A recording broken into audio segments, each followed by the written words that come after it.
Eh, bos, you bawa pakai sini. Training bawa Ducati bang. Training bawa Ducati. Standard kan? Nombor plate tak nak ni? Side mirror tak nak? Ini racing punya tuan. Racing mana boleh you bawa on road? Tak, tapi ini standard kan bang. You tengok exhaust.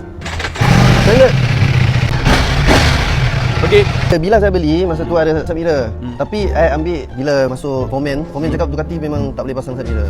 Dia tolong keluarkan, tengok lubang lagi dekat sini. Okey. Kalau dia tolong keluarkan secara sengaja, saya boleh saman ni. Saman komen tu lah. Saya boleh saman you. Tak, ini first time bang. Ni, mah kita keluar saman. Okay. Jangan. Okey, ini motor you tak boleh bawa on road. Yang lain-lain saya tengok okey lah. Kalau nombor plate ada pun kecil macam ni oh. Tak, you kena pasang nombor plate yang itu. Macam ni. Ah. Tapi hodo wrapping semua pun okey. Tengok ada Sultan Cina lagi. Ini ikut MotoGP punya. Wah, Sultan Cina ada tulis ni. Sultan Cina. You Sultan Cina. Sultan Cina saya lah. Kalau side mirror tak ada, nombor plate tak ada, saman tetap satu saja kan? Sebenarnya side mirror kiri dan kanan Satu saman. satu saman. Tapi selalu orang bagi satu saja kan? Semua boleh kau tim. Boleh kau tim. Boleh. Oh.